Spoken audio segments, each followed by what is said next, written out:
জাতীয় ঐকমত্য কমিশনের সঙ্গে সুশীল সমাজের আলোচনা চলছে কৃষিবিদ ইনস্টিটিউশনে। সরাসরি যুক্ত হচ্ছে সেখানে। আমার যাতে মানবাধিকার থাকে, আমি যাতে রাজপথে মিছিল করতে পারি, রাজনৈতিক দলগুলো যাতে গণতন্ত্রের বেনিফিটস এনজয় করতে পারবে, তাহলে আমি কম্পিট করতে পারবো আপনার সাথে। আমার আইডিওলজি আমি প্রচার করতে পারবো, আমার মার খেতে হবে না, আমি সেখানে প্রতিদ্বন্দ্বিতা করে হয়তো বড় জায়গায় যেতে পারবো। সো টার্ম লিমিটেড আমি সাপোর্ট দিতে পারছি না। তারপর আরেকটা বলা হয় যে দলীয় প্রধান এবং পার্লামেন্টের এগুলো কসমেটিক, এগুলো আমি বুঝছি। আমরা যেহেতু বড়গুলো সাবস্ট্যান্টিভ কিছু পাচ্ছি না, সেজন্য আমরা কিছু দিয়ে শান্ত থাকতে চাচ্ছি যে বিরোধী দল থেকে ডেপুটি স্পিকার, কিন্তু অ্যাগেইন কসমেটিক। কারণ যদি কার্যপ্রণালী বিধির সংস্কার না হয়, যদি ভোটে যারা পার্লামেন্টে বসছেন ওনারা যদি সত্যিকার অর্থে নির্বাচিত হয়ে না আসেন, যদি গায়ের জোরে কেন্দ্র দখল করে নির্বাচিত হয়ে আসা যায়, তাহলে আমি যে কাউকে ডেপুটি স্পিকার বানিয়ে দেবো, অসুবিধা নেই, কারণ ভোট তো আমার হাতে আছে, আমি তো বিল পাস করিয়ে নিতে পারবো।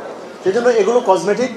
আপনি একই ব্যক্তি দলীয় প্রধান, পার্লামেন্টারি প্রধান হতে আমার অসুবিধা নেই, কিন্তু যদিও আমেরিকা ইউকেতে পার্টি চেয়ারপারসন ওরা ফান্ড রেজিং বা ইত্যাদি কারণে একজন ডিফারেন্ট পার্সনকে করে, আমি মনে করি we should leave it to the political parties, যে তারা যদি মনে করে যে তাদের পার্টি চেয়ারপারসন আরেকজন হতে পারে, হলে ভালো হয়, ভালো চলুক, কিন্তু বাধ্যবাধকতা আরোপ করার প্রয়োজন নেই। বরং দেখুন, এমপিরিক্যালি যদি আপনি দেখেন যে আমরা কর্পোরেট গভর্নেন্সে দেখি যে সবচেয়ে ইফেক্টিভ লিডার্স, যেমন মাইক্রোসফটের ক্ষেত্রে ধরুন, এই যে বা এখন যিনি লিড করছেন বড় বড় ওয়ার্ল্ডের লার্জেস্ট কোম্পানিজগুলো, সেখানে একই সিইও, কিন্তু সো সিইও টেনিওর লম্বা হলেই যে খারাপ হবে এমন কোনো কথা নেই, as long as they enjoy the support of the electorate.